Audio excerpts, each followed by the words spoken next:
Testing, testing. See if I can hear myself.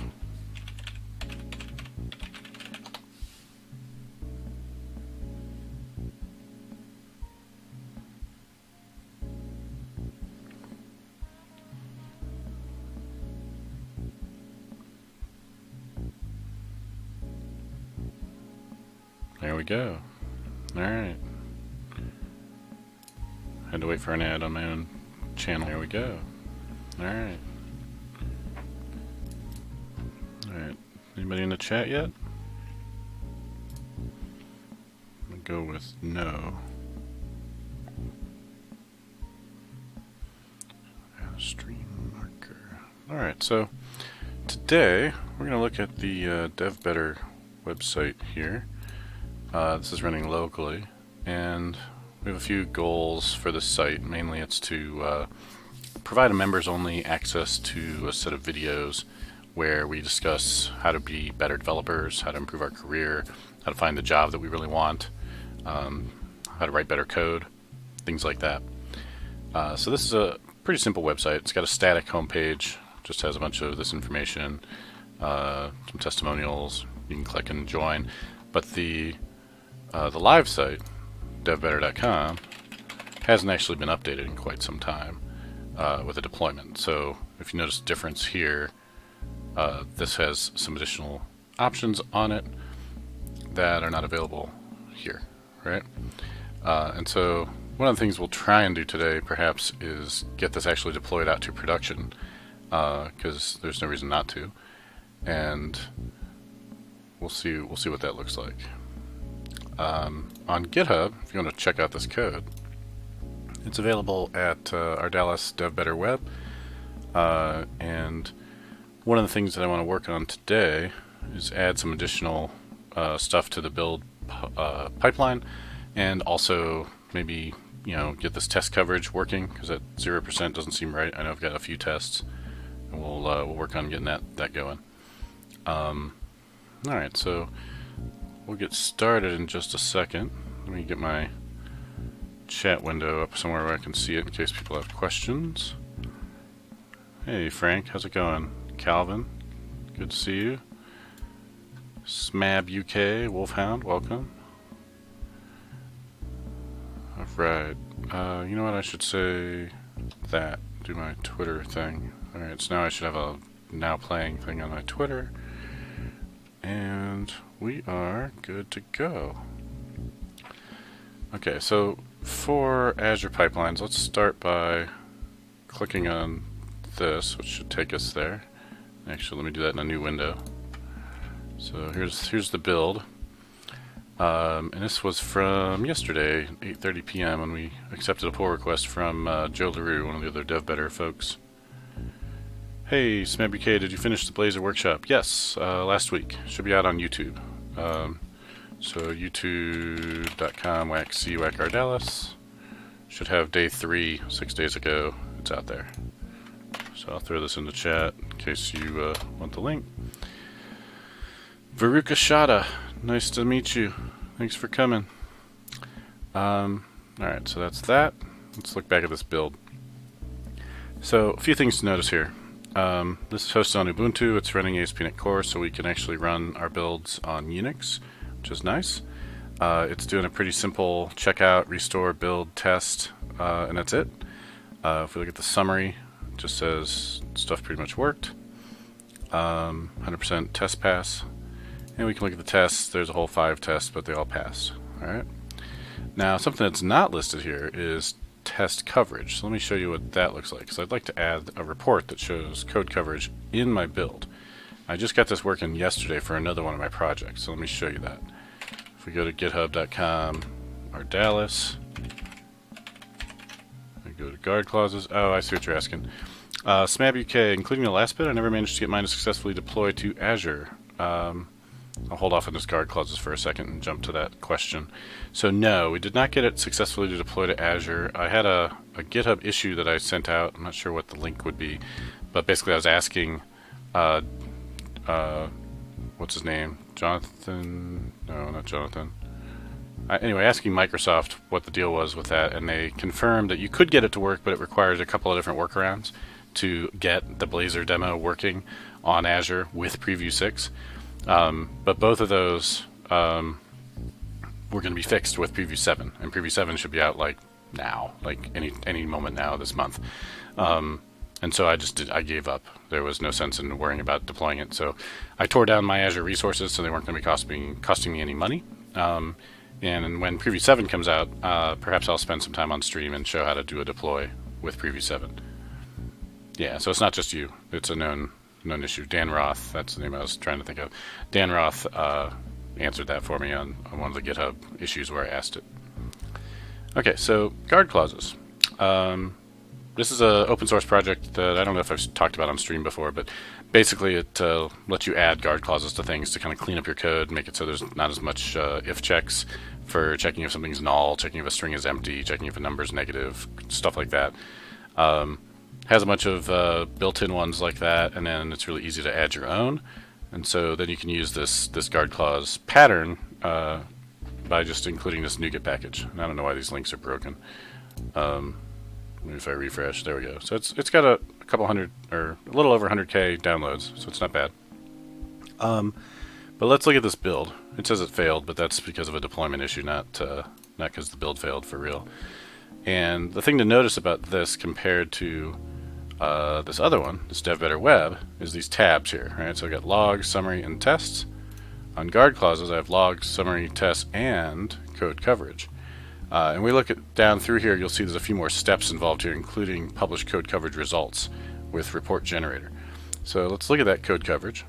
And so you notice this is not dark like everything else. It's because it's coming from an extension, and the extension doesn't know about sorry, I'm reading Frank's note there.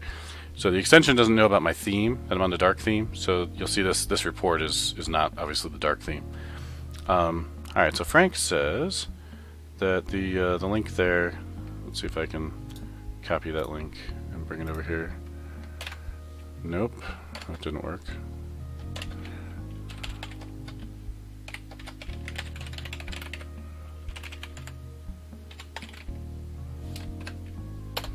So issues 104.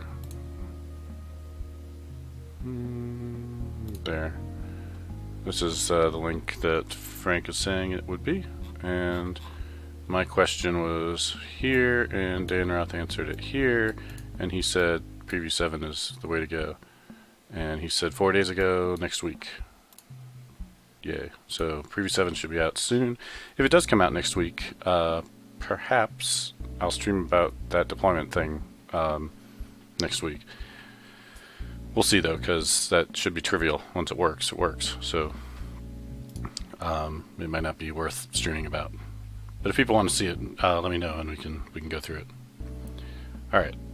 So that's more stuff for about last week. This week I want to add this code coverage to the Dev Better website and basically show people how to get that working. So code coverage is basically making sure that the different parts of my application have unit tests that cover them, that exercise that code.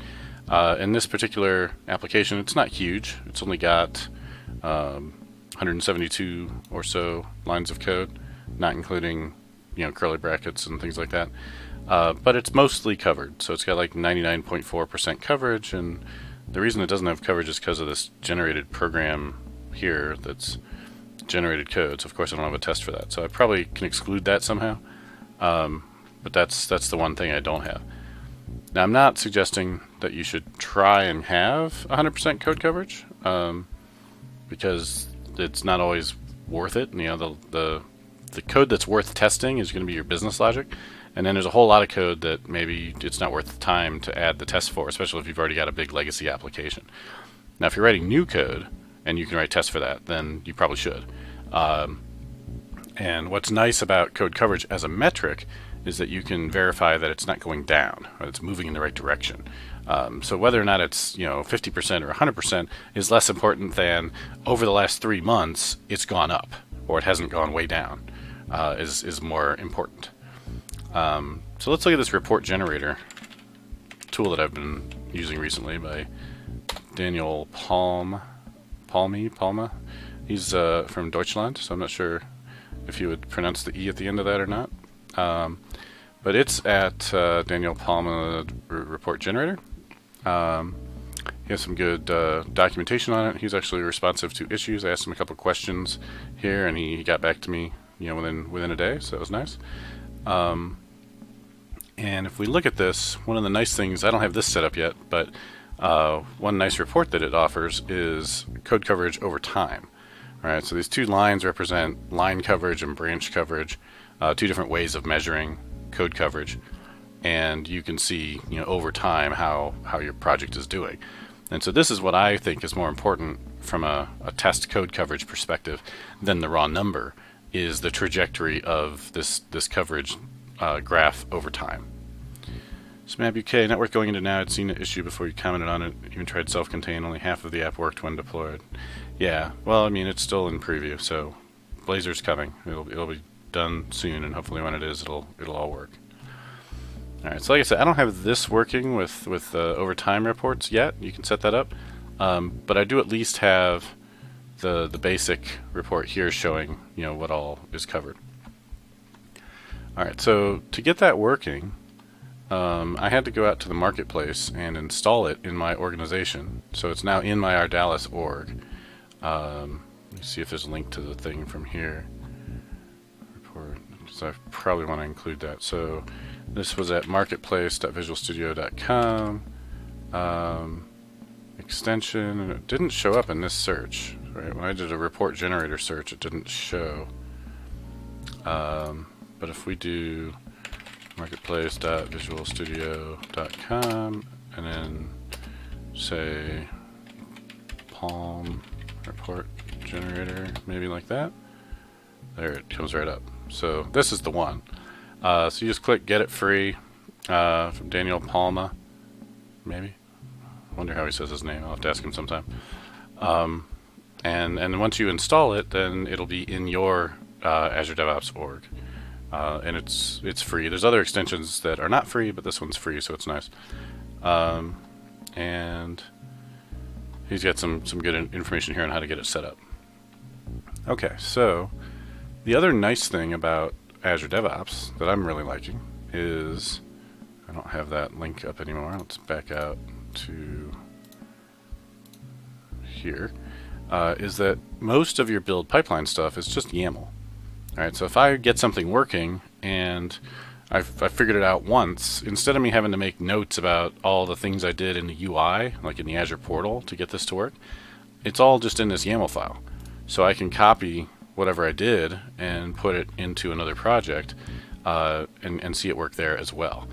So in this case, I know that to do my testing and create the code coverage report, I just need this code here to do it and publish the results. And if I copy and paste literally this code, and I make sure that I'm using the same variables and things up here that those are depending on, I should get this to work pretty easily inside my other application. So what I'm going to do is I'm going to take this. Actually, I'm just going to hit it on my other monitor that I've got here, and I'm going to open this same file on my other monitor secretly where you can't see it, and then I can work over here on this Azure Pipeline YAML and do it kind of side by side.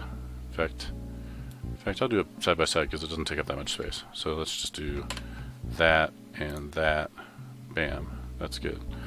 All right, now the other nice thing about GitHub is I can just edit this directly in GitHub. Normally I would have branch protection on the master branch here, so I wouldn't be able to just muck around with this, but I've turned that off just for convenience sake while I'm working on this. Actually, I don't know if I did. I may be lying. I turned that off on the other project. Let's see if I may not have ever turned it on this one. So branch protection, if you haven't played with that, is a nice thing to turn on. You can go into your there we go. So I've got branch protection turned on for master. You can specify what your default branch is, so that's where pull requests will go. If this starts to get busier and it's not mostly just me working on it, I'd probably create a separate dev branch to be the default branch. And then I would make the master branch be more protected. So I have some kind of protection set up for master. Let's look at it. And so these are all the different things that we can do with branch protection in GitHub. We can say I have to have a review before we can merge a pull request. We can do status checks. So once you get a CI build working with Azure DevOps or TeamCity or Jenkins or whatever you're using, you can use this to verify that that build check must succeed before you can merge. Require signed commits. I don't have that turned on, but then include administrators. I can turn this on and make it so that even I can't merge into master without going through a status check or having a pull request review or whatever else I've checked here. All right, so I don't have that turned on, which is good because I'm going to just be hacking away directly at the YAML pipeline. All right, so here's Azure Pipeline YAML. Here's the other Azure Pipeline YAML. And so let's edit it. Let's hit the little pencil icon, and that'll let us directly edit this in the browser. And I don't need that.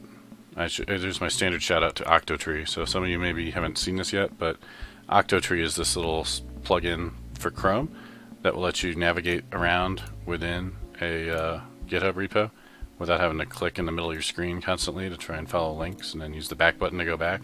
So this is beautiful if you want like a tree view or Solution Explorer view of a GitHub repo. At the moment it's getting in my way though because I'm sliding over it and not meaning to. Alright. So trigger, I'm going to copy this whole thing down to here, all this stuff. Trigger, pool, variables, I'm just going to make those the same. So, boom, stop it, Octotree, I love you, but get out of my way. I'll paste all that. Alright, so what did I change? I'm going away from Ubuntu and using Windows 2019, because why not? I don't need it to run on Ubuntu for any particular reason, and this gives me some consistency with this other build YAML file that I've got here. Alright, you can only have one steps section in your YAML file, so that's what I've got here. And this stuff, it's kind of diagnostic, these first few steps. All these are doing is making sure that it's very clear to me if I look at my build output what version of .NET I have with .NET Info and .NET Version. And then we're explicitly going to make sure that we have .NET Core 2.2, 2.2.3 in this case, and then again we'll verify the info and version. So, and then likewise we'll do a particular version of NuGet to install. So I'm going to grab all that in my prepare section, and that basically replaces my .NET Restore that I was doing very simply here before. So go there, and now I'm going to say steps. We're going to prepare. We're going to make sure I know what my version is, and then I do a restore on the whole solution. Before I think I was doing just a restore on a per project basis. Alright. Now if I were smart, I would commit this right now and make sure it still works and I haven't broken anything. I think what I'm going to end up doing is probably copying basically this whole YAML file because I'm pretty happy with it right now. It's kind of my template that I'm using at the moment. So let's do a build of the solution. And let's see, does this build do anything special over here? No. It is already trying to do, or at one point I was trying to do code coverage. That's what this is. But I commented that out, so I didn't get it working. You can see here I was trying to do coverage file. Now there is something that's going to break my build, and that is that I don't have the necessary NuGet packages installed. Octotree, is that a Chrome extension? Yes. And Calvin, thank you for the link. That's what you want. Alright, so let's grab this build and replace my build. So this is a VS build, not a .NET build, so it's slightly different as a task. We'll put it right there. And that should all be fine. Run all tests with collect coverage, generate the report. Yeah, see, I was starting to try and get this working before, but I never did. Alright, so let's grab run test coverage report, do that, publish them. And that should be all I need at that point. So let's go here, let's paste that in. Alright, that looks good, and all the rest of this can go away. And I don't need these things yet. I'm not doing any publishing or anything. Alright, so let's commit that. So we are adding code coverage to build pipeline. It's not actually going to work yet, but I'll show you why in a minute. Alright, so we commit that. Now that should let us go and see a build kick off. So if we come in here and we look at our builds, it's already detected it right there. Make this a little wider. I like this Windows feature now that you can do this, where it'll do both windows at once. And we can click on this and we can see what it's doing. And this is usually pretty fast now. I've noticed it's gotten faster recently. Because, you know, 6 months ago, a year ago, it was taking a lot longer for builds to kick off and run. So I don't know if Microsoft's optimized it or just thrown more resources at it, but it's not bad now.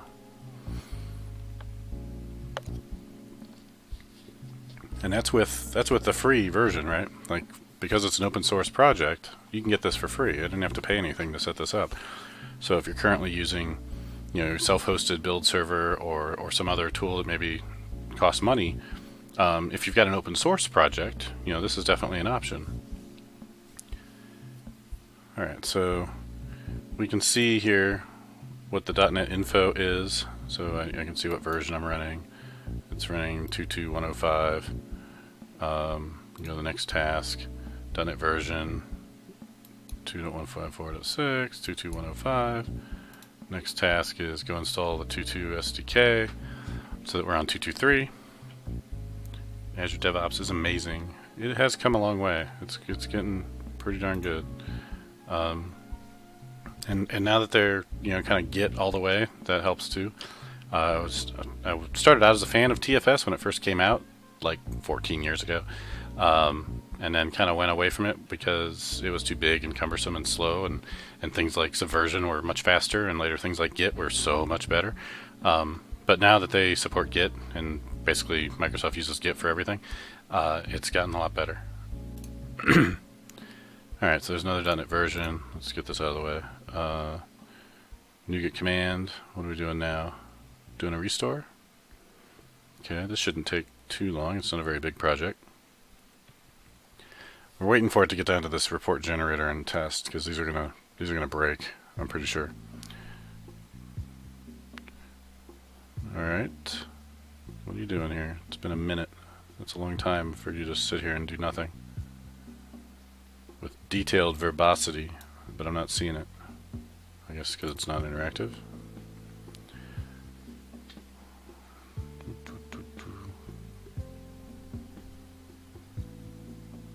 I jinxed it by saying how fast it was.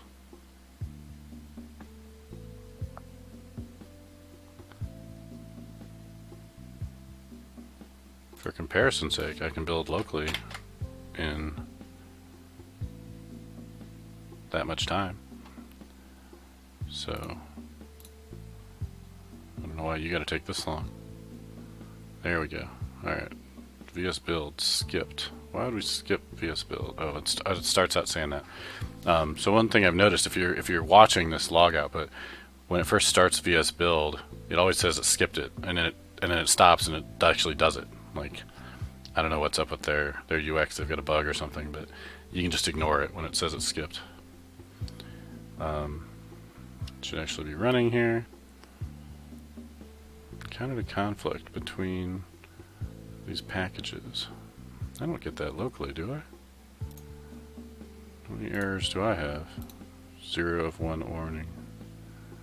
Yeah, I don't have any conflicts. I don't know what it's talking about. Okay, we're down to the test. And the test is the first time that we're doing a .NET command after installing the new 2.2.3 framework. So it has to do this welcome to .NET telemetry stuff.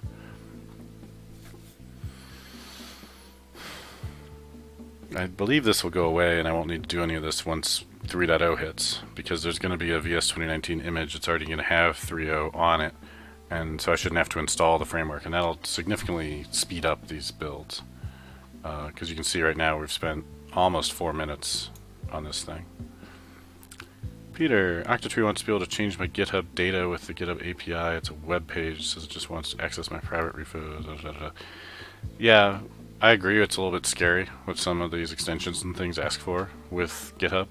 I've been using Octatree for a while, and it hasn't like decided to nuke all my repos or anything like that. So I choose to trust it with whatever stuff it was saying it wanted. But you know, make that decision on your own. Okay, so this blew up, and that was expected. Failed with exit code 1. That's you know, super useful. No report file specified, and that's because I'm looking for this report file, this coverage open cover XML, and in my test, probably it didn't do that the way I expected because I don't have some of the things installed that I need. So let's go look at that real quick. So, do I have? No. Let's go back. Oh, it's in the other tab. This one. Alright, so the other thing I needed is in my test project I needed to install some stuff.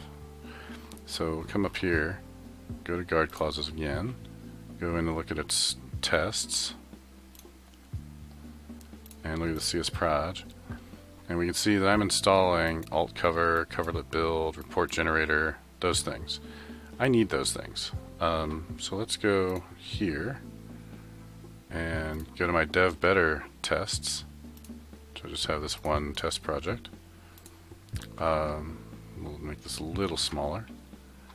And so where are your references? They were down here. Alright, so there's report generator. So I got some of this stuff. There's coverlet. Let's make sure they're the right versions. So I don't know if I'm using alt cover. I know I added that, but I'm not sure if I need it. We'll throw it in there. It won't hurt anything. So we'll take all this. I'm on 231. This is even better. It's 2.6. Alright, we'll make a match for now. So this is going to be the same one that I know works with my other project. And then we needed report gener 425. That could be a problem. That was older. So there's report generator 425. And then that should be it. 15.9 for the test SDK. Yeah, 15.9.0. Let's make sure that's up to date. And we'll build that. That still works. And let's, just for fun, let's run our test locally.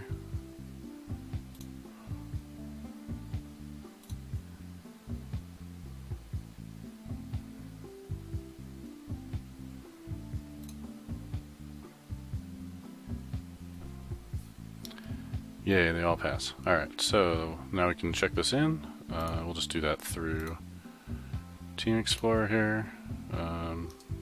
Changes, updating references for test coverage reporting. Commit them all, and then sync them and push them. Failed to push. What? See the output window. What output window? Row contains work that you do not. Oh, fine. Let's do a pull. Just do a sync. Sync. So because I updated that Azure Pipeline YAML file, it wouldn't let me do a push until I did a pull. So now we should be good. So now we can go back out here. That's not it. We can go back out here.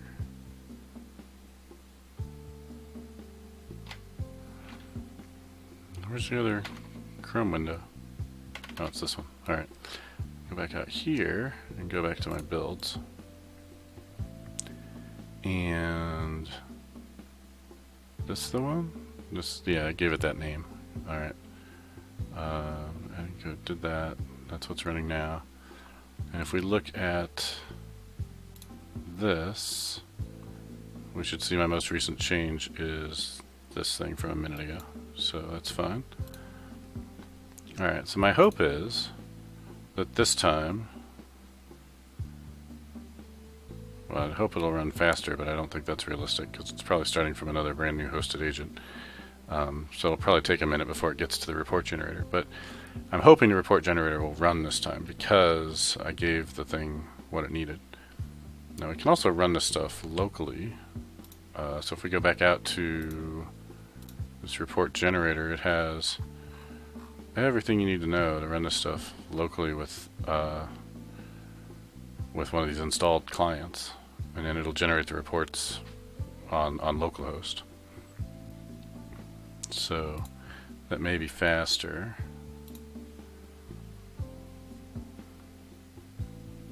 But I don't want to install that and get it set up, and if this is going to work in the next minute or so. The other thing that I want to do is be able to publish this to Azure. So that'll be a release. I don't have any releases set up. So this thing's running in my Azure right now. So while the build is running, let's look at how to set up a release pipeline. So it is in fact an Azure app service. Hey, somebody just did something. It made a lot of noise. But I never can see what that was. That would be...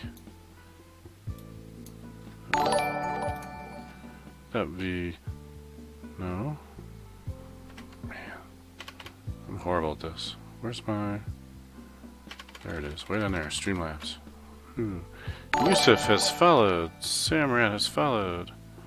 And Luis Fernando Amacho has followed. Awesome. Thank you guys. These are all following at once. Alright. So we're going to do an Azure App Service deployment, I think is what I want. Other deployment queues monitor. Yeah, this is what I want. Yeah, so we're going to apply this. And stage, stage 1 is fine. Stage name. Deploy to Azure App Service. Alright. Now we can trigger this with some conditions. Define a trigger that will start deployment at this stage. After, well, let's just do manual only for now. So that's fine. And then artifacts, we can add artifacts to this, and this can be project dev better web, Azure artifacts. I'm not doing Docker with this.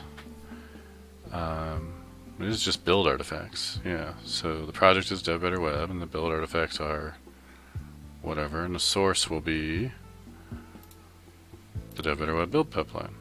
Alright, and it'll be latest, and that's fine, so add that. Alright, so I just need to make sure that one of the things that I do in my build pipeline is that I generate the artifacts for this, which I'm not currently doing. So that's good enough to get that going, and I don't even see a way to save that, so it saved it as we went. Now these these release pipelines, you can't currently configure those using YAML. That's coming, from what I understand. So at some point we should be able to modify these things using YAML as well. Let's see, why is this red? Okay, I haven't actually told it how to deploy the thing. So I am logged in here, so it should be able to see my subscriptions and things, and it does. So I have to go out to the Azure portal and figure out which subscription I used for this thing. It's going to be 1 or 2. Let's guess that it's 2. Click to authorize. App service name. You're not going to be able to do that until I authorize. Web app on for container. Yeah, web app on Windows is fine. Click to authorize. Yeah. Should be that one. Might be that one. Sure. Alright, so maybe I'm authorized. Look at that, I didn't even have to show my password. Okay, good. Now if there's a Dev Better Web app service, that's the one.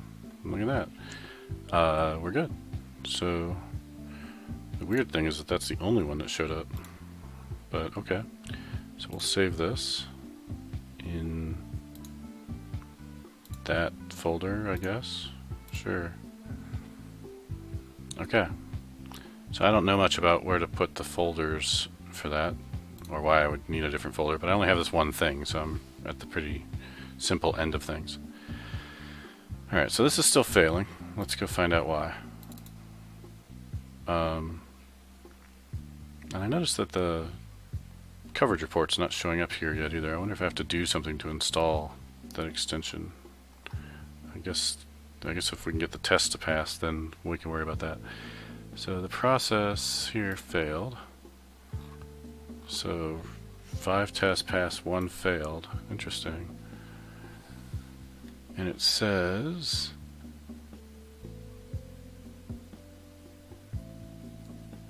error message, CLR detected as invalid program. Okay. Never heard of that.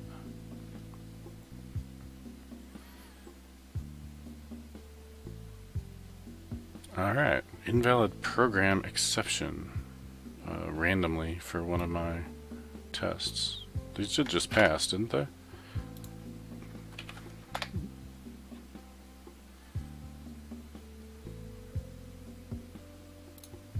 Anybody ever heard of this error?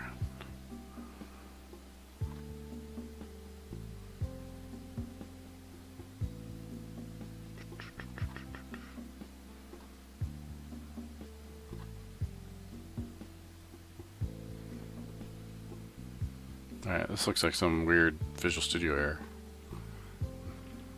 But it's happening in my .NET test, not in the Visual Studio build.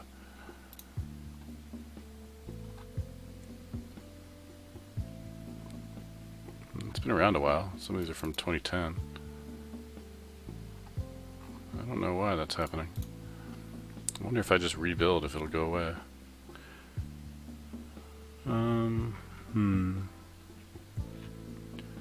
I definitely don't get that locally.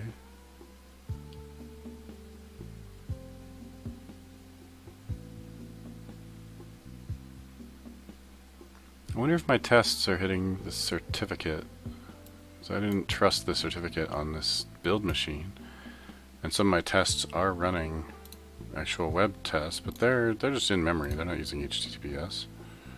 So that shouldn't be a thing. It is this one web test that failed though, I think. Verify that. So which test failed? Integration, yeah, web, home controller index should return view with correct message. Okay. So return view with correct message. Go to the test. Here we go. So this thing I can dockify over here. That's not what I want. Come on, you. Go there. Alright. So all I'm doing is using a custom web application factory, creating a client, and then fetching the home page. And that's pretty much it. I'm verifying it contains this. And I can run this test locally. I don't have to have a web server running or anything, because this custom web application factory creates an in-memory web server. And, you know, it passes.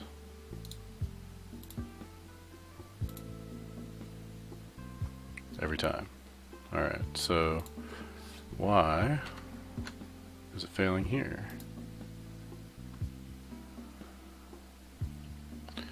Alright, we're going to just kick off a build again. Queue up a build. Run. We'll see if that goes away this next time around. Alright, what other things can I add to my site while we're waiting for that build? So, test pass, coverage is 1%. That's neat. I've got some coverage showing up. Azure pipelines are failing, yes. That's cool that this showed up now. That wasn't there before. Let's see. I wanted to go back to guard clauses. Let's see if I had any other things on there that I want to pull in here. So this one's got NuGet and downloads. This isn't a NuGet package, so that doesn't really apply. Azure pipeline and coverage, I got those. That's about it. So if I can get those deployments to work, then we should be in pretty good shape. And for the deployment to work, I've got to get the build to work. I've got to make sure it's copying artifacts somewhere. So if we look back at the, let's go in here, click here. Let's look at this thing's artifacts. So it has a publish artifact occurring. Let's go to a succeeding build.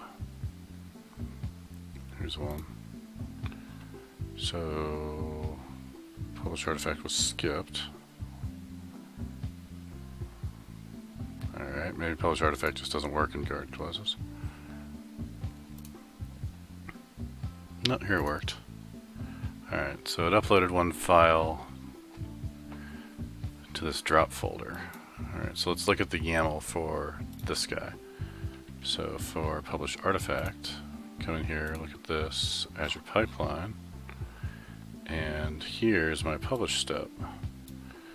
And we're just going to say publish it to this folder. And the condition is that everything else succeeded, and the build reason is not a pull request. So if we're doing a build just on a pull request, not on the actual master, then we won't do this. And that seems reasonable. I think we could probably keep that same logic. So let's copy this over into here now. And again, we'll just edit it directly on here. And we'll probably want to give it some different name for the location that it's going to. It's not really a package. Build artifact staging directory. That seems, I don't know. That seems like a good place. How about web? Let's see what that does. Alright, so adding a publish step and commit. And then what did I do before this? Copy files from there, copy the nupkeg to the package folder with the same thing, and then publish it. These two things look very similar.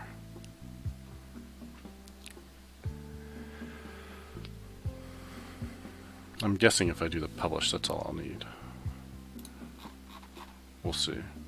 It could be that this publish artifact task requires me to have some kind of publish task set up in my solution, which I don't have. I don't think I have. Let's go look. I don't remember setting anything up like that, but maybe I did. Yeah, there's no publish thing here, is there? No. Alright, so let's check the build again and see. DevBetter Web. This one died. This one's still running. See one new build. That one's running now too. Now the publish step's not going to do anything until I can get past that test failure. So we've got to figure that out. It used to work, right? I mean, this one was green. And it did .NET test, and it ran fine. But that was before I changed a bunch of stuff. So this was running on an Ubuntu agent, and it was just running .NET test after running .NET commands. So I changed that up. Now we're running on a Windows agent, and we're doing a Visual Studio build instead of a .NET build. But that shouldn't matter. 2 errors. Alright, it's being consistent now. Same error.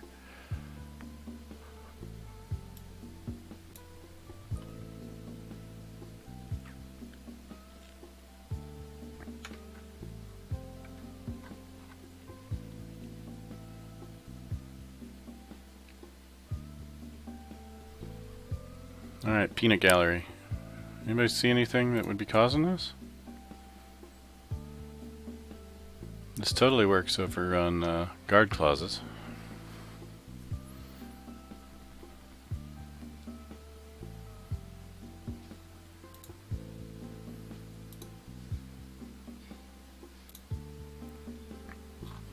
Alright, as soon as this thing finishes building, it's going to get the same error, I'm sure of it. See, it skipped the build, but not really. There it goes.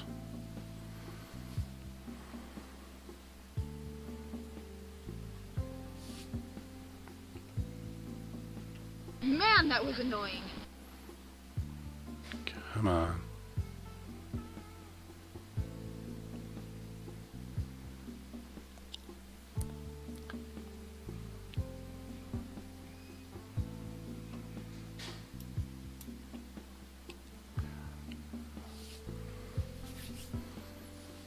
So this is one of those occasions when it might make sense for me to have a local build agent, which I don't usually do. But I think in this scenario it might help me to debug and diagnose. Or it might just show me that I could get it to work fine locally, but it won't work in an Azure agent. My VS build had 10 warnings. I don't have any of those warnings locally.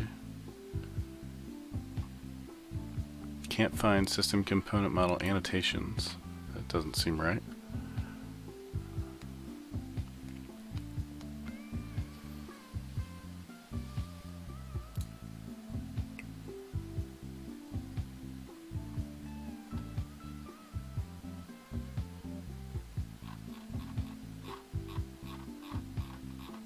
Where's the rest of your warnings? Well, that's long.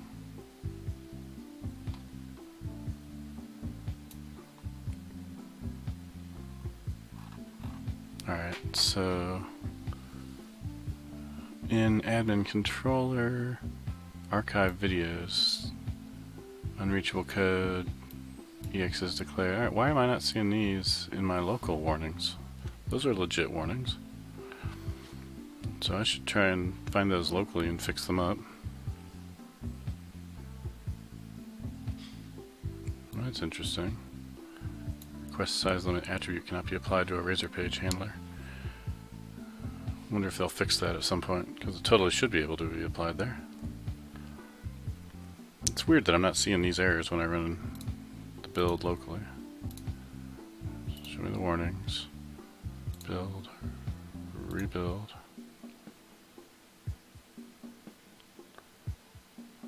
There's warnings. I saw them.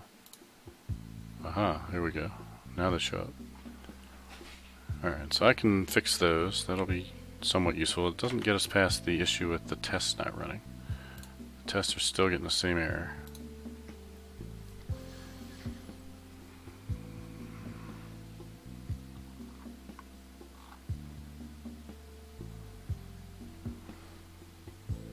Alright, you know what I'm going to do? I'm going to get rid of that test and check it in without it.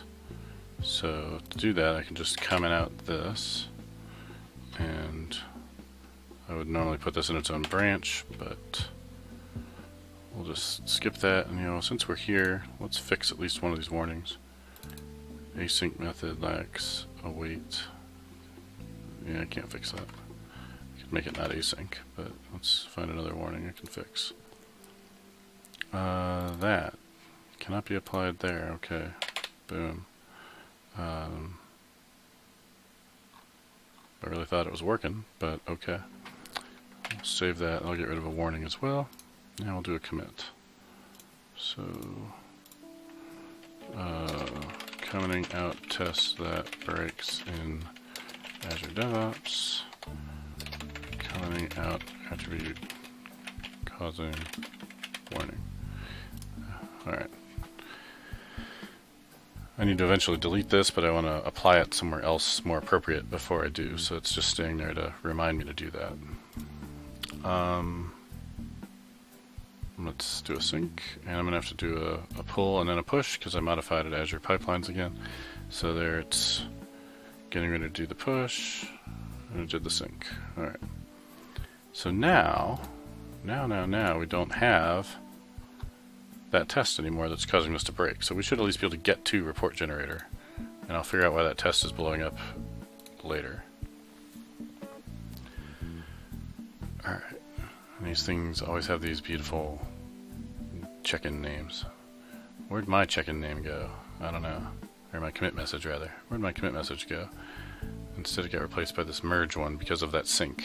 So doing this sync produces annoying commit messages.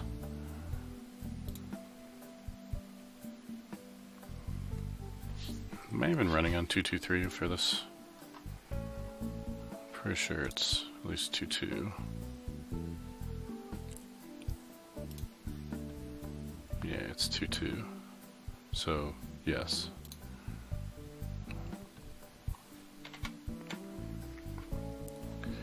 Alright, let's see what we get now this time when we get past the test.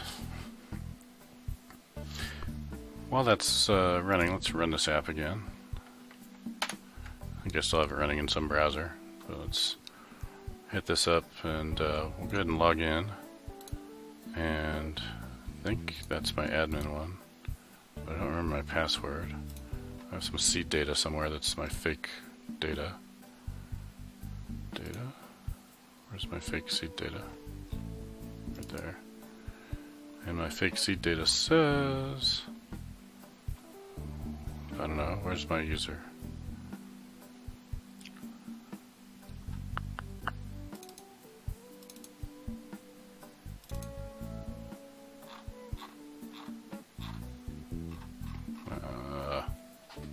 Or did I have to register? Maybe I had to register the first time, maybe I didn't seed it.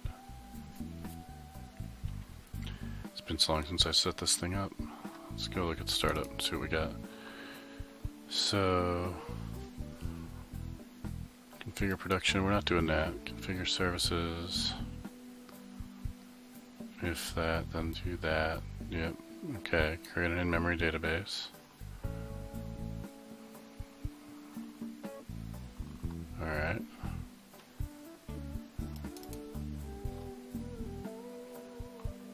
Populate test data. There's my seed right there. Go to definition. Demo user, pass outward 1, admin username, default password, pass outward 1. Alright, so there's my super secret secure password. Let's go back here. And then my admin user was admin@test.com. Good. Pass at 1, log in. Alright, now I am logged in as an admin. I can go to the admin section.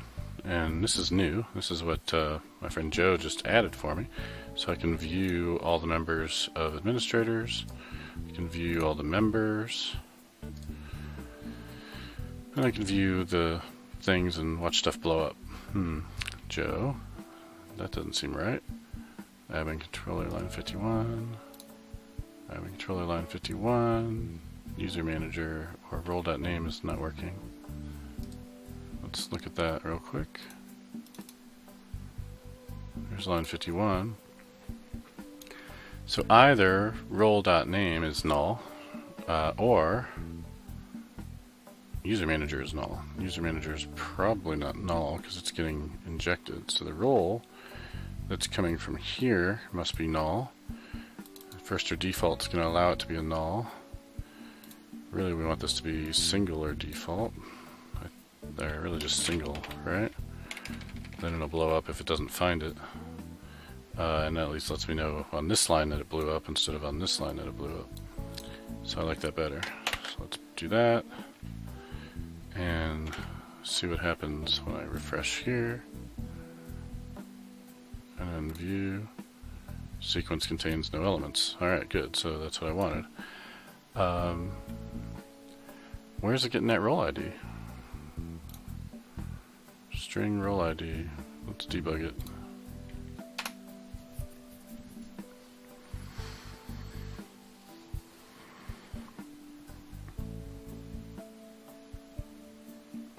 Admin view. Here we are. The role ID is null. That's not helpful. Again, I say, where are you getting that? Let's see, our call stack says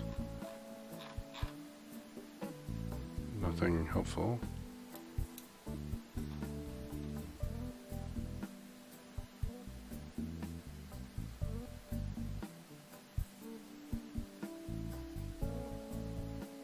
Admin controller.role.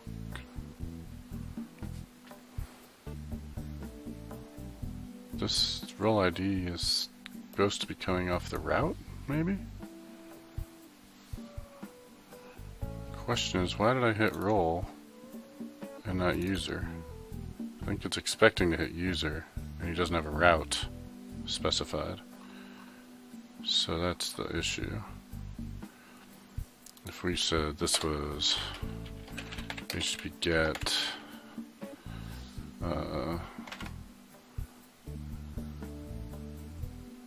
it says /role, right?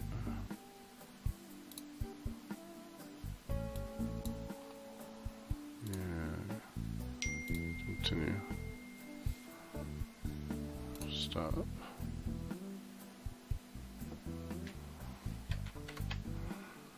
Okay, so role is passing in a user ID. That seems strange. Shouldn't it go to user with user ID? So I think the issue is that these two things have the same signature.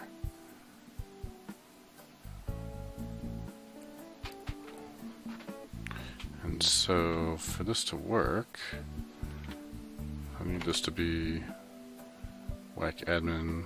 Let's see, does this have a route up here? No. It's just going to use that by default, I think. Where are my default routes at? Right there. Let me see what default routes. Alright. So I want to tell it, no. This is an HTTP get for whack admin, whack user. Like that. And that this is a similarly one for whack admin, whack role.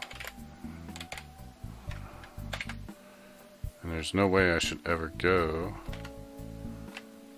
Where's the page that this is coming from? I stopped it. I should never hit roll and pass here. Look at the bottom left. I'm going to /role, but I'm passing it a user ID. And over here, I'm going to /role, and I'm passing it a role ID. Maybe this is just a copy-paste issue on the admin view. So the admin index view. Is that all it is? Copy-paste. Action here should be user. Maybe I don't need the route. Route user ID. Yeah, there's role. Yeah, I just don't think that got tested properly. So there, that should fix that. Maybe I don't need the routes. Get rid of these for now. I think we're good. I found the bug. Alright, one more time.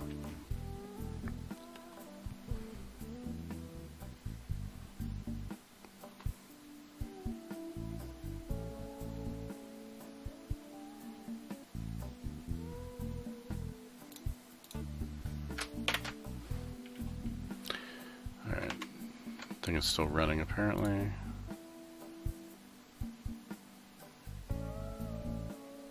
There we go. Now it's /user. The view user was not found. I think this is not quite done. There's some work in progress going on here. Okay, that's fine. I'm not going to build the user view right this second. So let's just do a commit with what we got. And then let's go check and see what our test is doing. So I'm going to go to changes, fixed, link to user, and I don't know what I did here. Oh, yeah. Changed role, fetch to use dot single. Fine. Commit, sync, push. Successfully pushed. Alright, so get rid of this compare. Let's come back out to our builds. Let's see how our builds are looking. They're still blowing up every time. Alright, let's look at this one. Okay, we got past our tests. That's progress. 4 out of 4 tests passed in 3 seconds. That's a long time for these tests, but that's because of all this stuff. If I can get rid of that, that'll speed things up a lot. Alright, report generator, what's your problem? Can't find a report file again? No report file specified. Okay. Source is supposed to be target reports coverage, coverage open cover XML. So in test, my command to the test is supposed to do that output. So let's look at the build.yaml for test. And that is right here. So go find the tests, configuration, alt cover, alt cover, alt cover, XML report to target reports, coverage, coverage, open cover XML. Like that looks like where it's supposed to go. Collect code coverage. Alright. So I think the issue is that my folder structures don't quite match. So this one's looking for source, target, and let's look at the folder structures. Let's go there and then look at this one. Really, we can use Octatree for this.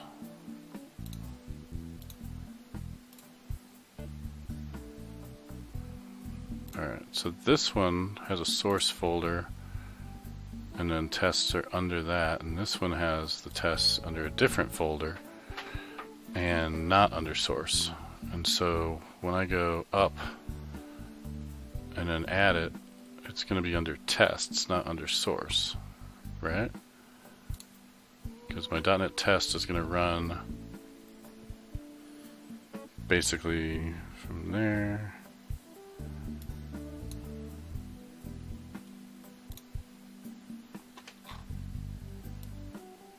Alright, so when I say // target, is going to bring me up into the tests folder, not the source folder. And then this is going to look for it in the wrong place.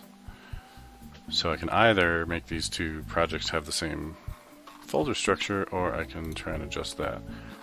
This is one of the things that's always tedious about getting these builds to work. But I think that's what I want.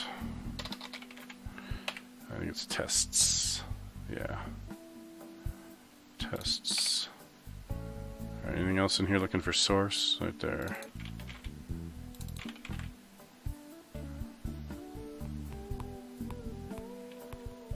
Sources directory.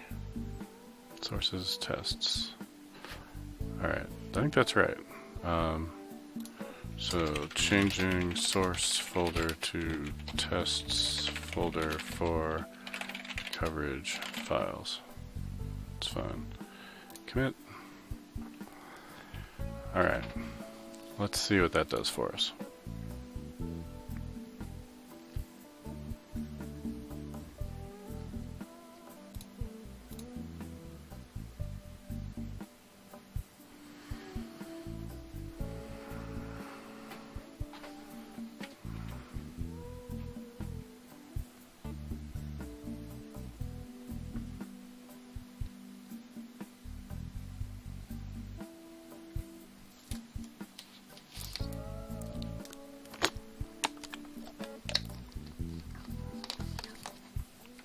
Alright, what else can I be doing while that's building?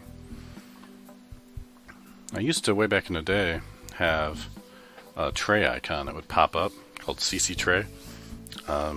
Worked with the old build server cruise control. And so it was nice because it would play a sound and it would pop up a little notification window here. I don't know if there's such a thing for Azure DevOps, but that would be nice because then I would know Azure DevOps system tray notification. Has somebody made that yet? Build and task status. Catlight will notify you when builds. Alright, Catlight. That sounds interesting. My tray. It's a Visual Studio thing though. That's weird. Let's check this out. There's a cat. Download features.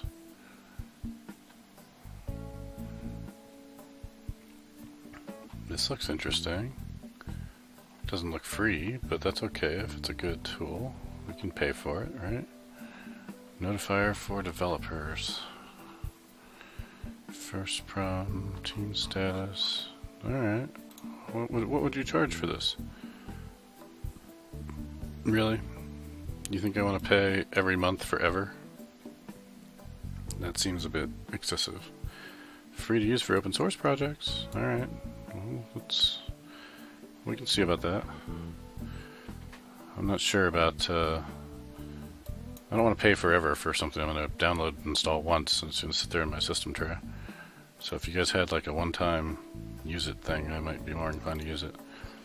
But let's give it a shot while we wait. Alright, let's pull this thing down. We'll see how hard it is to set up. $7 every month per user. That just seems a lot.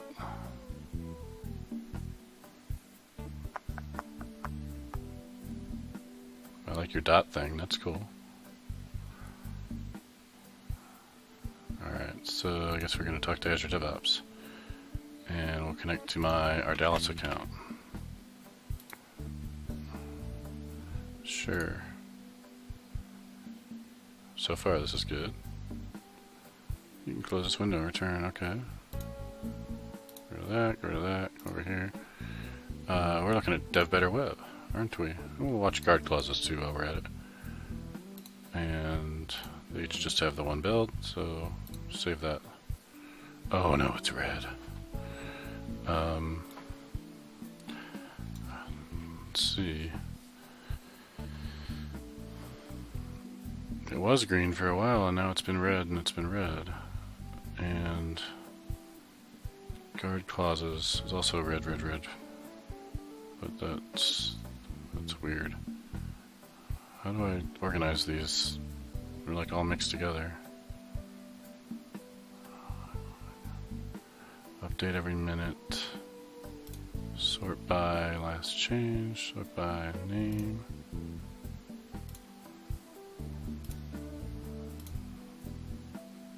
Advanced sorting. Sort by this, then this, then this. Alright, sort by name.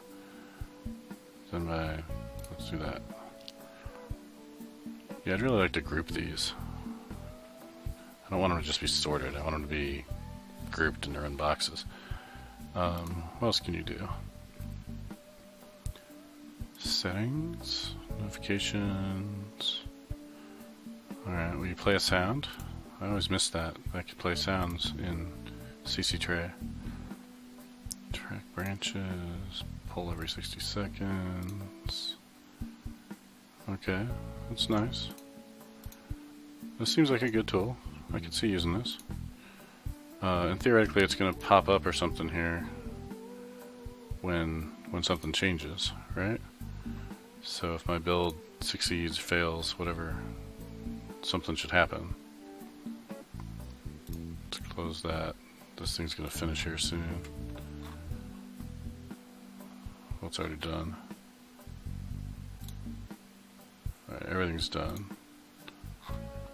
And publish, okay, report generator worked. Publish code coverage results worked. Awesome. We're down to just publish artifacts failing. Let's see what's going on there. Failed with an error, not found. Path to publish. Alright, that's fair. I probably should specify that, shouldn't I? Publish artifact. Yep, I don't. Oh, there it is. Inputs. Path to publish. Why does that work in the other one?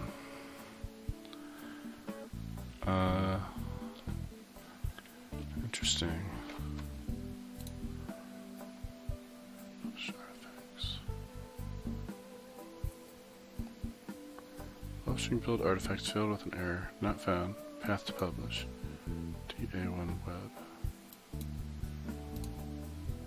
Is it saying that's not found? That's probably what it's saying.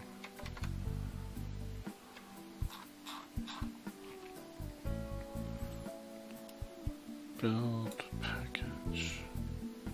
Target folder was package. So that was what copied. Oh, maybe I have to do the copy first. So I didn't do that. Maybe I needed that.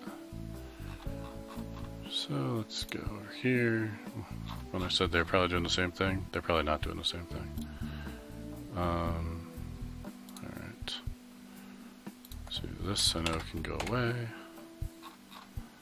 And publish, I think copying is kind of part of publishing. So let's put it there. And let's double check this. This is only copying nupkeg files. That's part of why I didn't want it. What's going to copy all the web files? It's really just the web project I want, right? So that's going to be */ do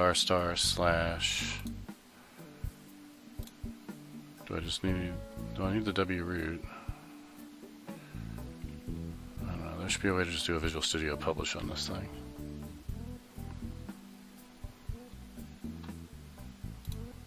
Or maybe I just don't need to publish it. Let's go with the we don't need to publish it option.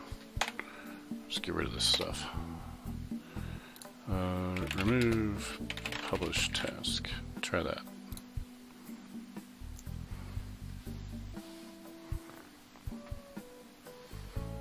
Alright, so that should speed things up a little bit. Remove publish task. Good. This is neat. It's a different avatar for me. It's my old avatar. I wonder where that came from.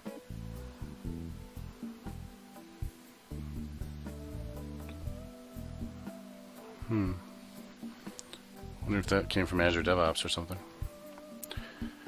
Alright, cat tray, cat light. You need to impress me here.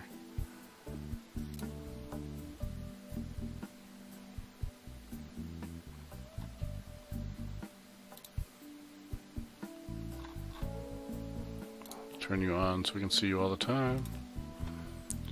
And go. Come on, you can tell me something better than catlight when I mouse over you. You can tell me like the build's broken, or the build's been broken for so long, or which builds are broken. There's all kinds of stuff you could tell me besides your name.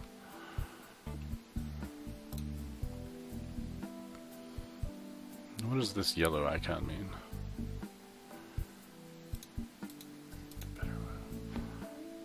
I will investigate. Tell the team you'll check the build. Investigation will be active for 1 day. Okay. Sign in. Yeah. Can't do that.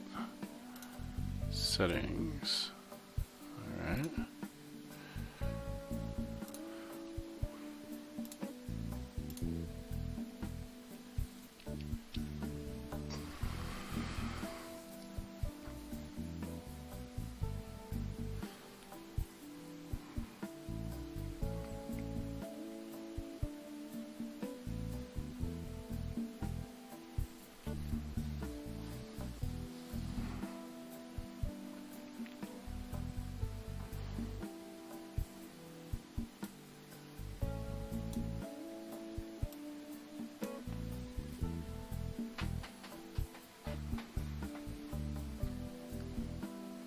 Catlight's cool and it looks nice. It's not quite giving me what I had with CC Tray.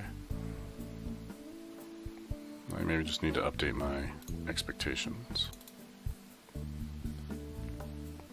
Okay, this should be done any second now. I still don't see the report tab here. Do I have to do something for that? I don't remember.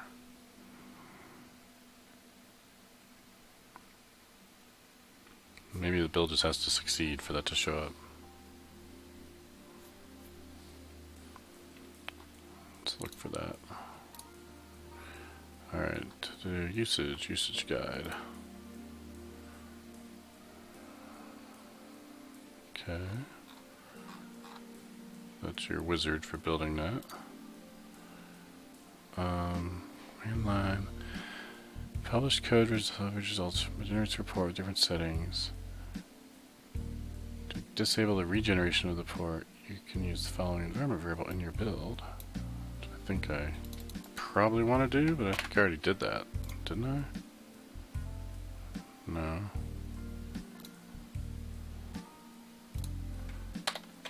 We'll add that.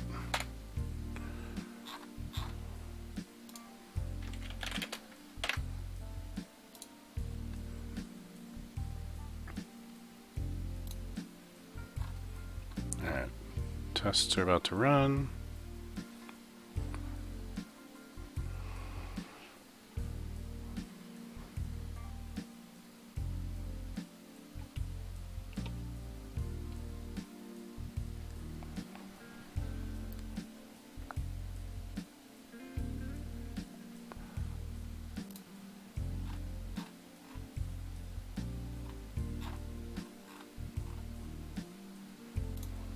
do a quick search. Report generator, tab not appearing in DevOps.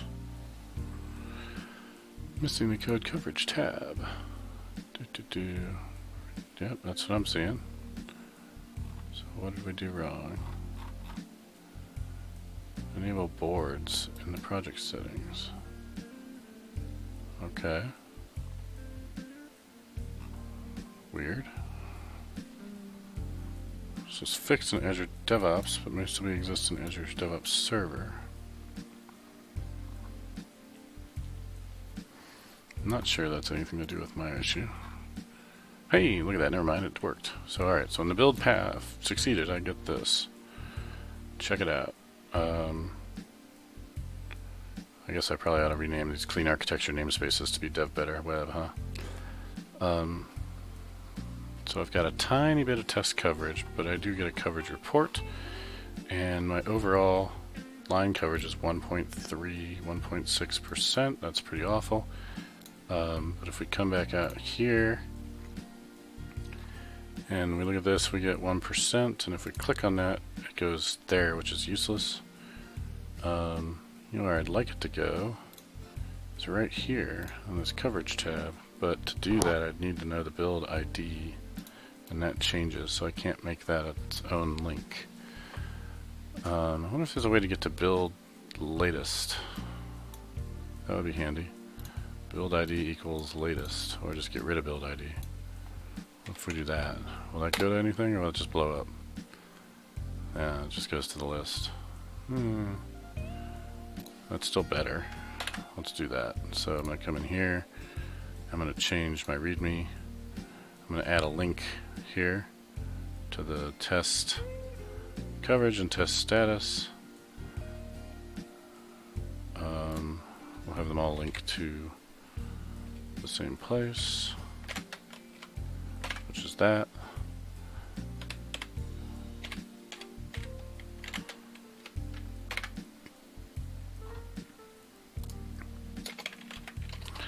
Adding links to test badges.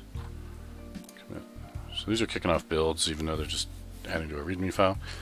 Now, let's see if we can get that test coverage a little bit higher. Let's do a pull. Let's go in here. I probably want to split integration tests into its own project at some point. Build reports. That's interesting. I don't want those to be there. Take care of those later. Alright, so let's look at my build report.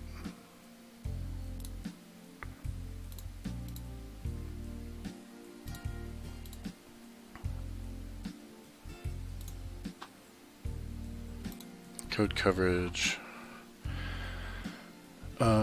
Base entity is covered. Base domain event is not. Value object is not. Those aren't really my code anyway, though. Yeah, most of these aren't really my code. Let's see. There's a whole bunch of code in views that's not getting covered. There's not much here I really want to test. Like, I'm not going to write tests on program.cs or my seed data. Alright, so much as I would like to get that number to move, I don't know that that's going to happen. This stuff's all just built in. What I need to do is put some of these tests into clean architecture so that when you clone clean architecture you get these things. And if you don't know what I'm talking about for clean architecture, I have a sample starting point here at Ardalis Clean Architecture that you can get and use as a starting point for your application. But it only has 8 tests, and it doesn't have test coverage. So now that I got test coverage working for those other things, I should add test coverage to this one as well.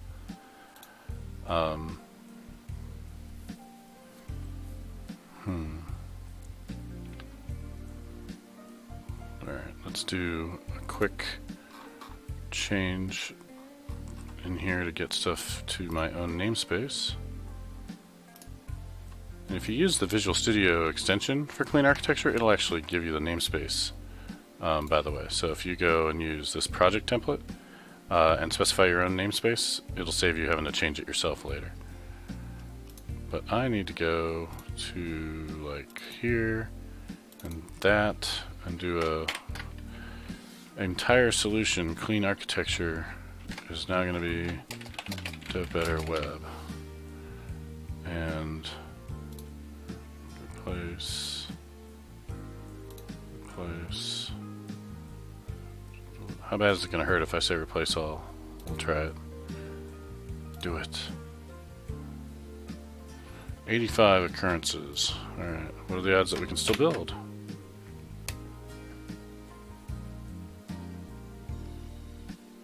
Success. Alright, cool. Let's commit that.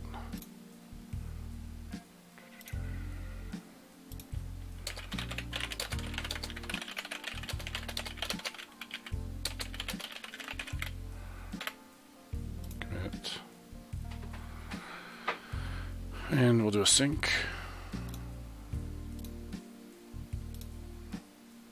which means it's going to lose my commit message and turn it into a merge message, no doubt. Alright.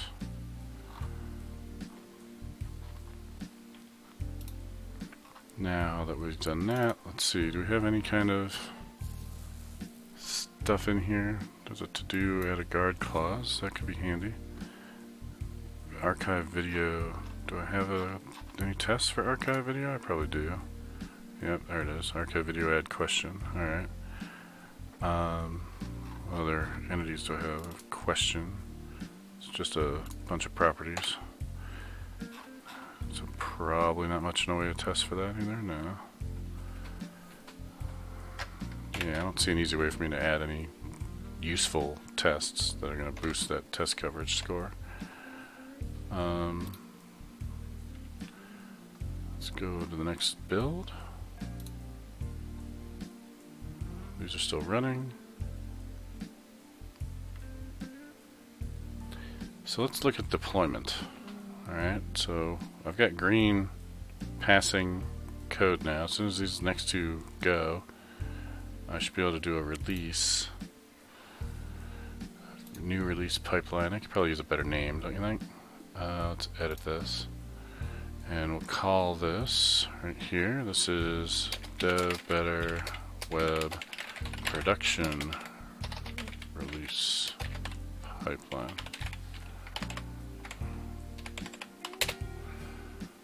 How's that sound? That's probably better.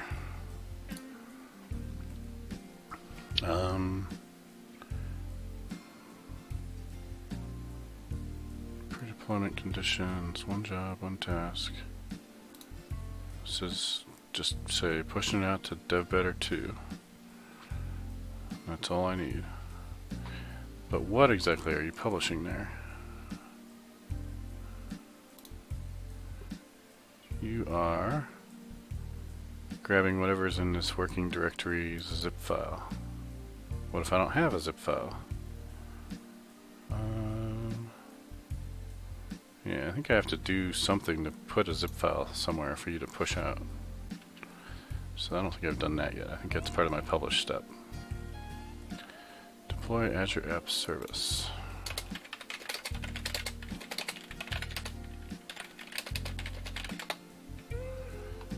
Deploy code with that.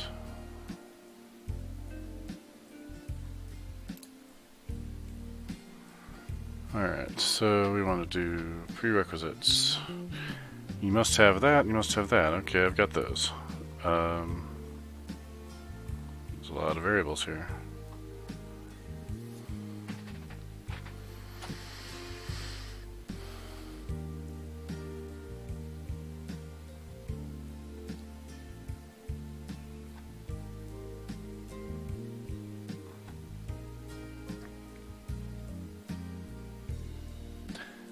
I don't see the input to this thing.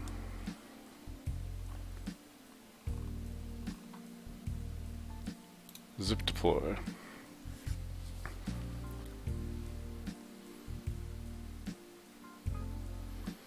Okay, that seems specific to Azure Functions.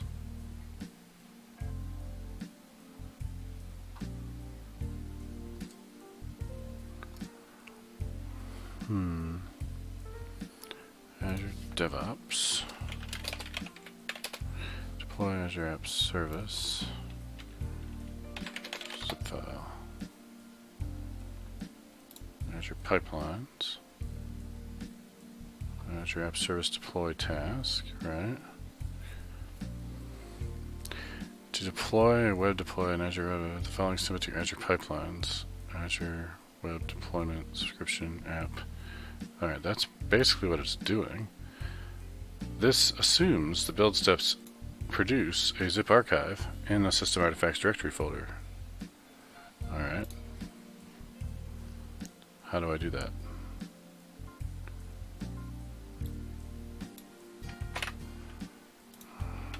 Azure build pipeline. That.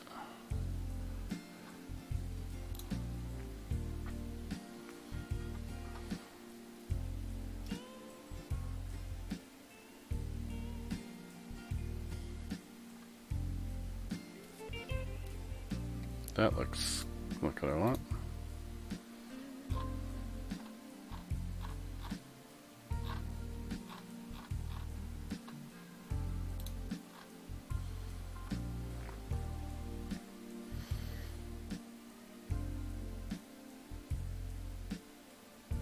Okay, so there's this archive file task.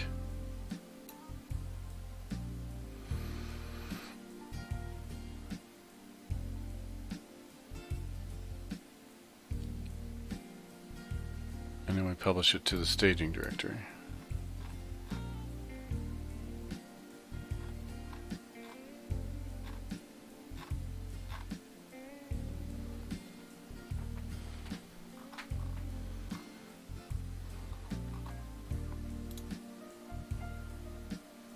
This is looking for a working directory.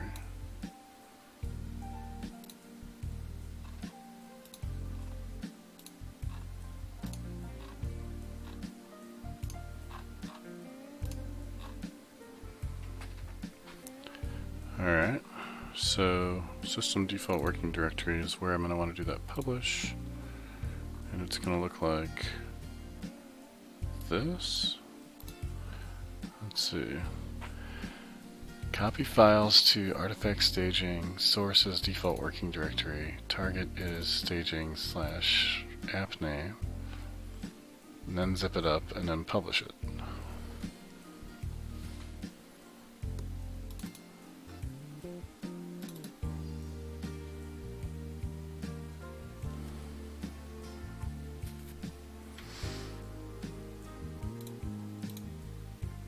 Yeah, we'll come back to that in a minute. We're still green everywhere, and we still have code coverage, and we're still same 1%. Cool. But now everything is Dev Better Web all across the board. That's better. Except for our views. Those are all ASP.NET Core views, but that's fine. Now, there's probably a way for me to tell, in fact I know there's a way for me to tell it to exclude certain things. So let's look at that. Because that would actually be helpful. I'd like to exclude these views from my test coverage. So in my YAML file,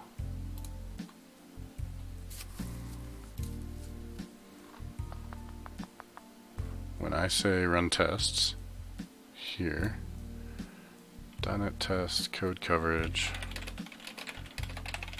exclude views.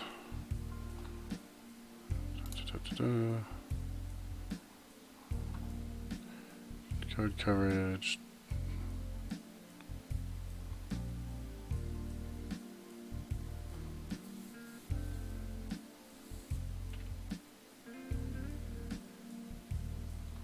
They say that I need to use run settings for that. I'm not sure I want to use run settings. Is there another way? Coverlet, code coverage testing.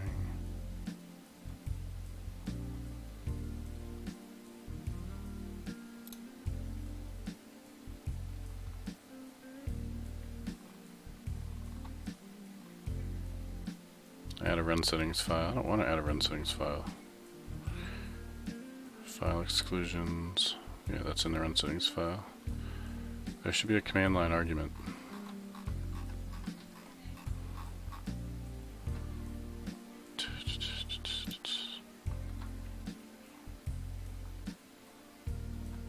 Can someone talk about this at all? Okay.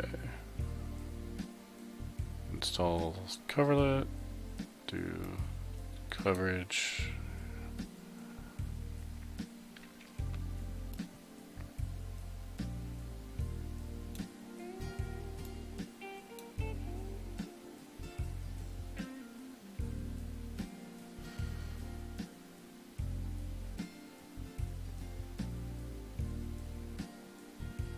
Yeah, I don't see anything about it.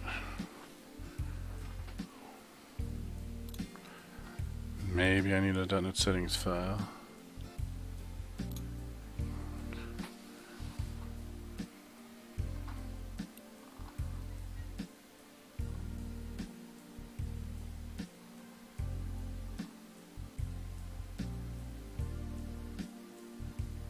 Exclude right there, right? Exclude XUnit libraries from test results. That sounds good. So how do I turn that? How do I turn that into a call I can use in my build server? Let's exclude equal, right? Arguments. Projects, arguments. I wonder if I can just put exclude in here.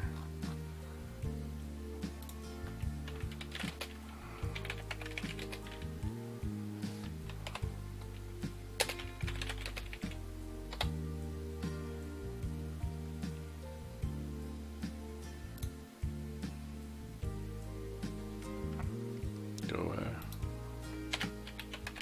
You don't even have exclude. Why'd you come back in my search results?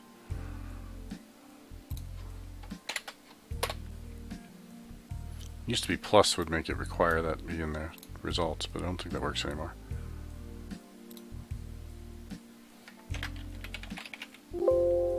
No. 0 for 2. This one has that same /p.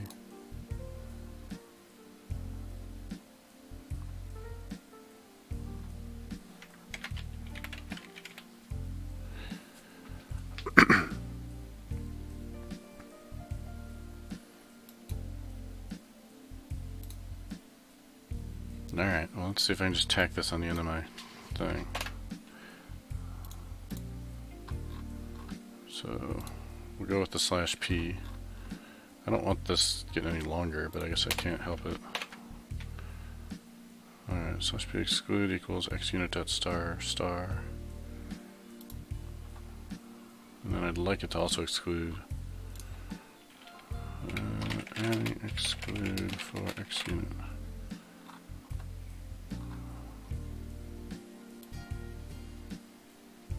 I'd like it to also exclude those views, right? ASP.NET Core.views or .pages.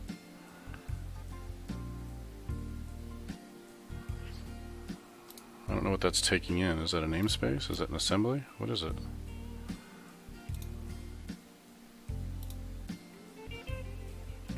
Libraries.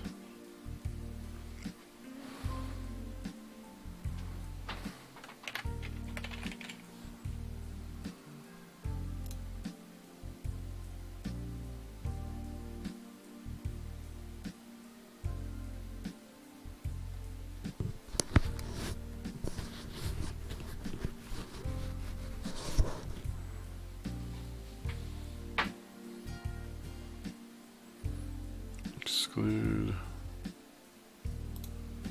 that. Alright. Let's see what that does.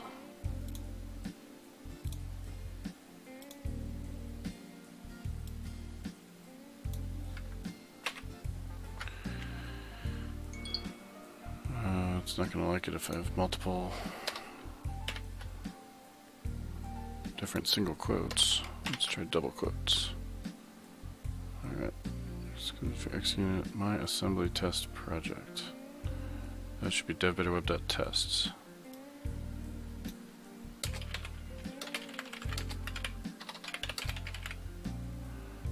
Alright, let's see what that does.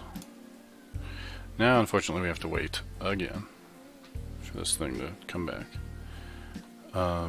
Probably it'll just fail because I probably screwed something up. But I don't want this in my test results. I don't need to know about code coverage for the tests themselves. That's silly. And I would like to exclude these ASP.NET Core pages and views, so we'll work up to that. I'm not sure if I can do that. Or at least I'm not sure if I can do that without using a test settings file. Risk hotspots, devbetter.web.views. That's nice. I like that. It should be excluding views because they're generated code, but still. Crap score. Nice. Alright, let's look at our builds.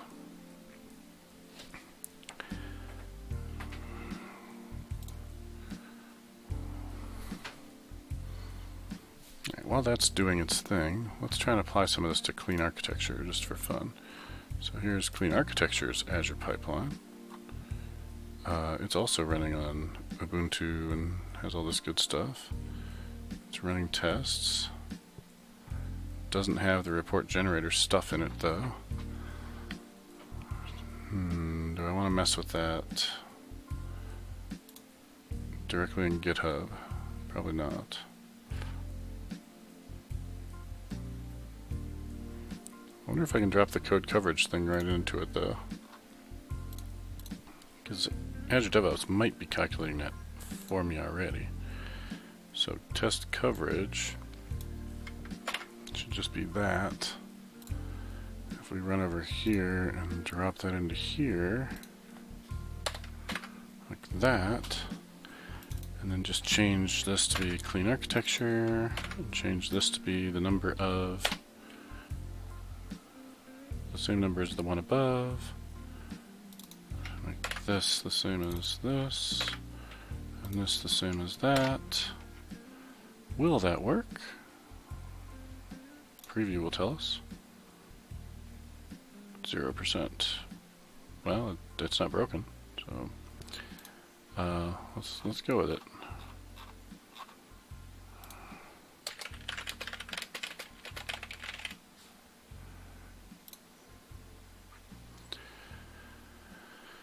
Alright, and this should take us out to here, and that apparently isn't working very well.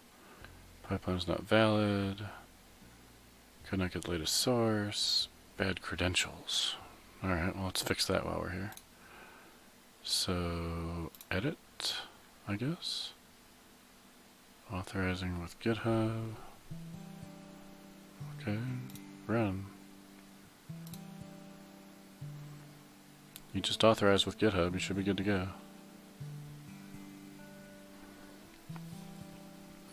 Meanwhile, over here, we're almost there. Let's see if our exclusions work or if they blow everything up.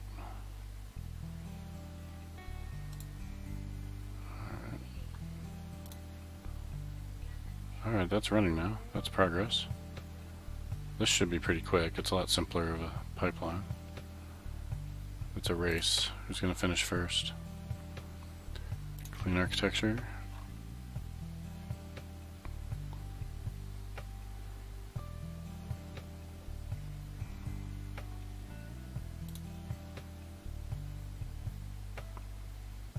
This takes like a minute.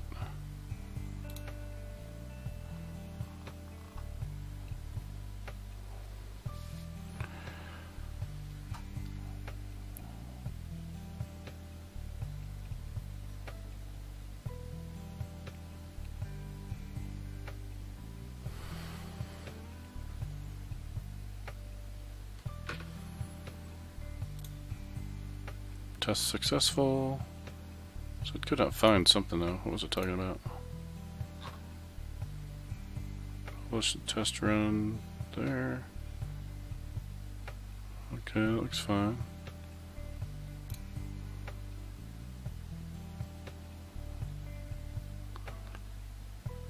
Alright, code coverage. Still 1%. Still has all my tests. Alright, that didn't appear to do anything. Okay, what do we got in our artifacts? This is our code coverage report. Alright, nice.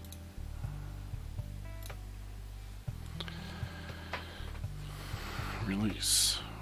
If I click that, will it actually run the release? In which case it's going to deploy nothing, because it doesn't have a zip file. I don't want to do that yet. Alright, clean architecture seems to be working. Doesn't have a test coverage thing, but that's okay. Let's go out to clean architecture. Did my badge get any better? Still 0%. Alright, still not doing anything with code coverage. I need to tell it to collect coverage. That's my problem. So let's go back to pipelines. Build, test, arguments. That needs to have code coverage. Here. Dev Better Web, Azure Pipelines. Doesn't need all of this other stuff. It just needs to say -- collect code coverage, I think. So grab all that, copy it, come out to here, edit that, and whoa, that's more than I wanted.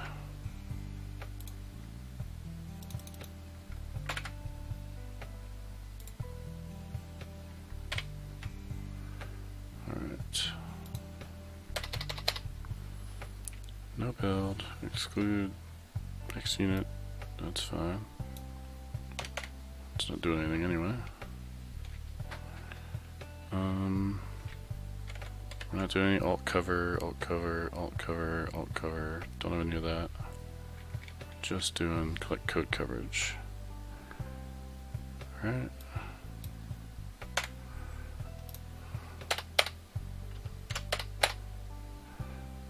Let's see. Trying to add test code coverage. Commit. Alright, we'll see how that goes. Alright, Catlight, you should really be like popping up and telling me when builds happen. Am I just not noticing it, or are you just not telling me? Like, I want to see a little bubble pop up that says build successful for Dev Better Web, and you're not doing anything over here. You're not making any sounds. I think I'm not going to be keeping you around.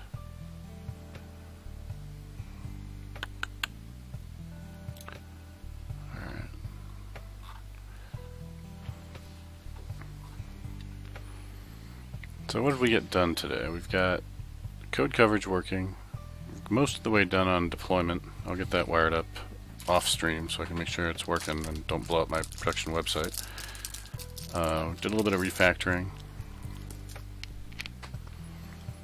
and our YAML file is looking a lot better. We get the code coverage report working here. Could use a few more tests. Got to figure out how to actually exclude things, but we're getting there. Our tests have the best code coverage of our whole system, as it turns out, but that's not really that surprising. And I need to get the tests from infrastructure, if I have any. Those need to be brought in from clean architecture. Alright, anybody have any questions? I'm going to wrap this up in about 10 minutes. So this is your 10-minute Ask Me Anything. It doesn't have to be about Azure DevOps. It could be about anything you want. Just do general Q&A here.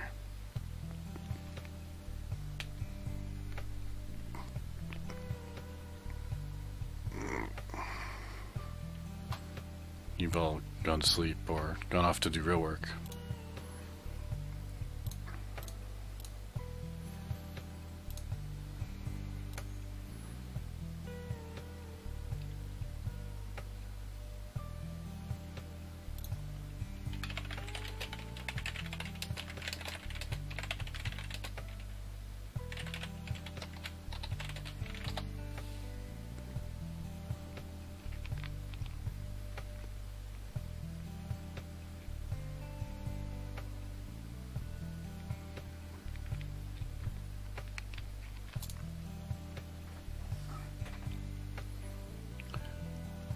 use a run settings file.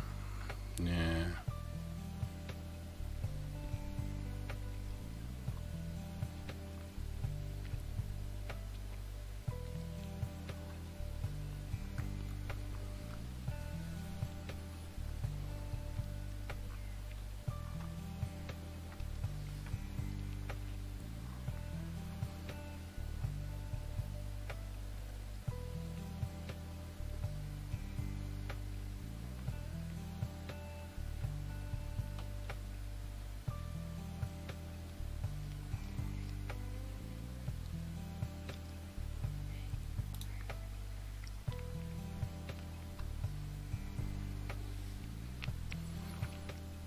Posted yesterday.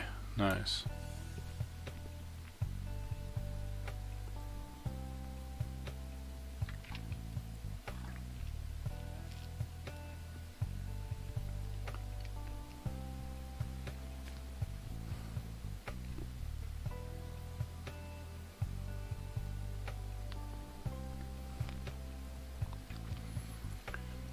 Alright, this looks nice, except that I want to add it to my views and my generated XUnit program class.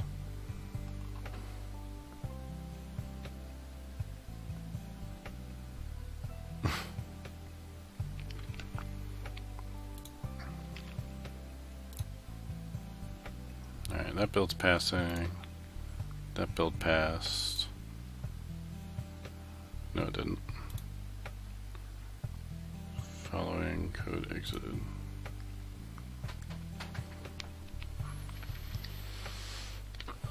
No test result files were found.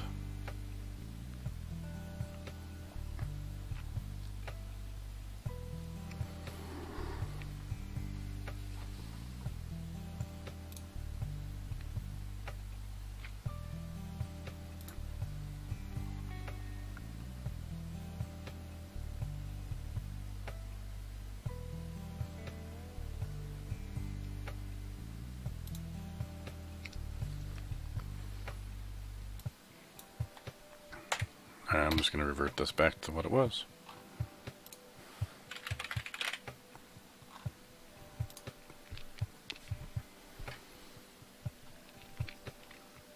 Except I'm horrible. I need to go and add a single quote.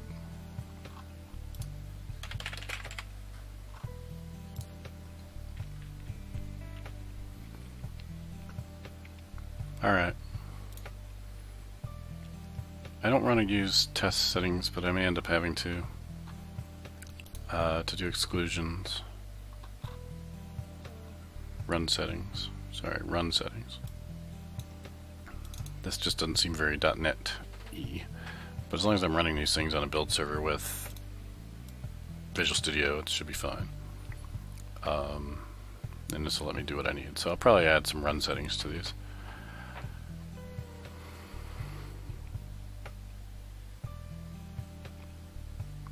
Alright, let's see. You guys probably want to go see somebody more interesting than me now. Let's see who's online. C# Fritz is still going. And there's a lot more people watching him than I do. Alright, let's go and give him a quick raid, and I can go get to some other stuff I've got to get done today. So, hopefully this was helpful to some of you.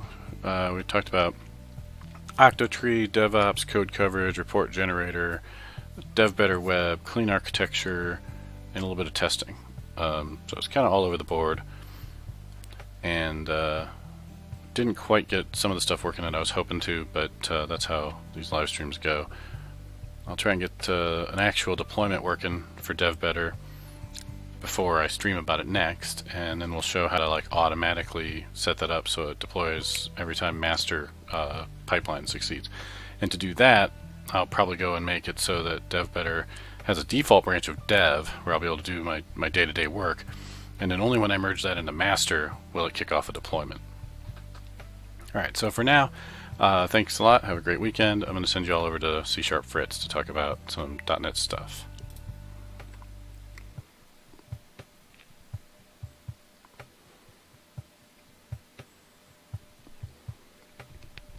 In 3, 2, 1, rating.